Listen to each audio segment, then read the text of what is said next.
Oke, sekarang kita masuk ke materi 33 yaitu with statement ya. Jadi with statement merupakan fitur yang digunakan untuk menurunkan sebuah scope data ya. Jadi teman-teman nggak usah bingung dulu apa itu scope data ya. Dengan menggunakan with statement kita dapat mengakses properti dalam sebuah data tanpa harus menyebutkan datanya atau tanpa harus menyebutkan nama objek atau variabel objeknya. Nah, di menggunakan with statement kita bisa langsung saja masukkan ke dalam sebuah scope ya untuk objeknya. Jadi kita tinggal menyebutkan saja nama propertinya. Oke, di sini contoh kode tanpa with statement seperti ini ya. Jadi kita berulang-ulang memanggil nama objeknya. Di sini person, first name ya, middle name, person, last name. Oke, kita akan coba dulu tanpa menggunakan with statement. Oke, jadi di sini kita buat lagi new file. Saya akan beri nama with statement .html. Oke. Seperti biasa kita buat kode HTML.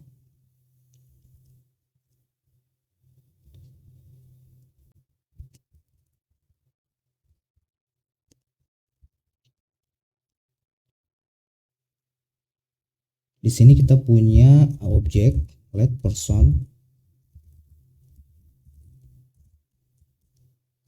Tadi first name,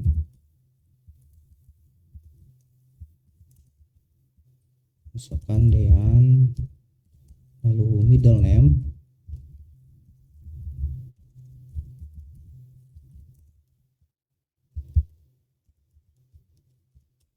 lalu last name.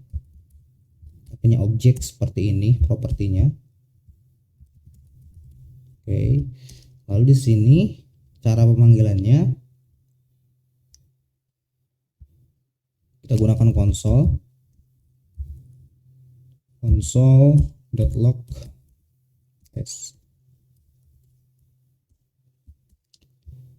namanya yaitu apa dulu, person dulu. Di sini kan seperti itu, person dot first name. Seperti ini kan cara pemanggilannya tanpa menggunakan with statement. Di sini kita panggil middle name-nya, lalu di sini last name-nya.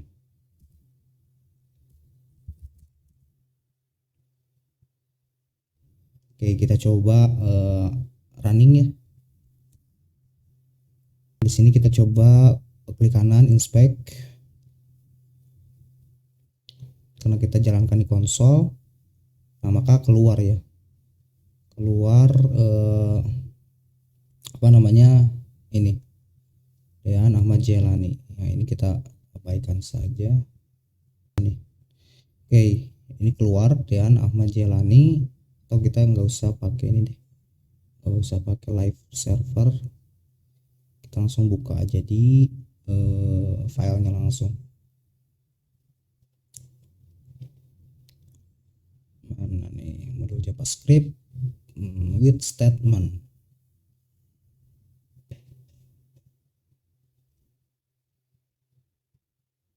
Oke, kita inspect, lalu konsol. Nah, keluar ya nama value dari propertinya karena kita panggil di sini objek person lalu propertinya, objek lalu propertinya. Oke. Ini with statement tanpa menggunakan with statement ya, tanpa menggunakan with statement. Nah, kita akan coba lihat menggunakan with statement. Di sini contoh menggunakan with statement. Nah, kodenya seperti ini. Jadi di sini nama objeknya variable person, ini objek, isinya seperti ini. Lalu kata kuncinya menggunakan with. Di sini objeknya dipanggil, lalu dimasukkan ke dalam sebuah blok kode namanya scope. Oke, di sini tinggal kita panggil saja nama propertinya, first name, middle name, last name. Jadi nggak perlu menggunakan person lagi titik first name, person lagi titik middle name, person lagi titik last name. Oke, kita coba ya. Ini menggunakan with statement.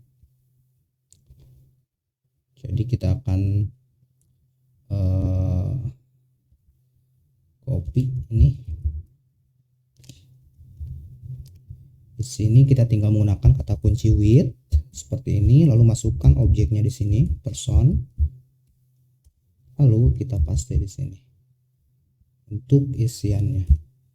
Nah, karena kita sudah menggunakan scope, berarti di sini tidak usah dipanggil lagi nama objeknya. Kalau kita refresh, hasilnya sama ya teman-teman semua.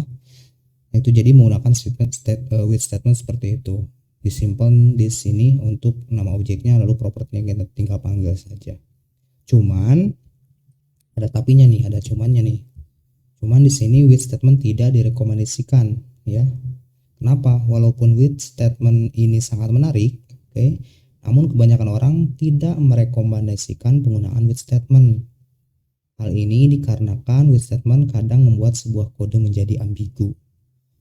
Nah, jadi untuk sekarang banyak programmer yang senior itu tidak merekomendasikan fitur dari with statement. Nah, kenapa? Karena kita coba lihat di sini ambigu di with statement.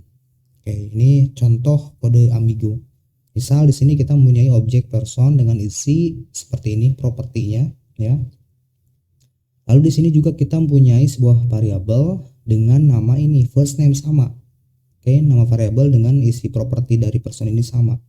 First name, last name. Kadang kan di sebuah project itu penamaan itu sangat sangat harus benar-benar diperhatikan penggunaan nama variabel. Kadang kita juga membuat nama variabel yang sama. Nah, kalau misalkan menggunakan with statement, kadang ini ambigu, bentrok ya.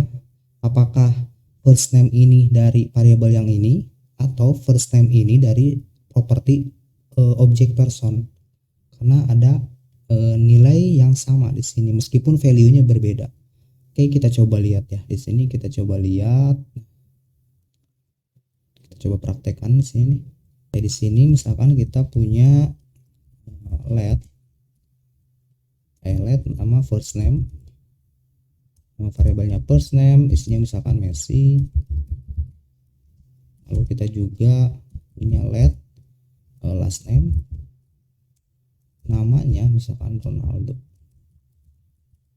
Oke, nah kalau misalkan kita refresh, nah maka yang diakses tetap yang objek yang ini ya, yang isian ini. Padahal niatnya saya ini ingin akses si Messi ini ya. Karena ada ambigu dua nama variabel yang sama, maka yang diakses tetap yang ada person ini. Makanya tidak direkomendasikan lagi untuk menggunakan with statement meskipun menarik sebenarnya. Tapi kadang membuat kita atau membuat programmer jadi bingung. Makanya ini ngambil dari mana? Karena ada nilai yang sama atau variabel yang sama meskipun beda nilai. Nah, itu teman-teman semua, teman-teman tinggal kondisional saja bagaimana penggunaan with statement, apakah perlu atau tidak, silakan ya.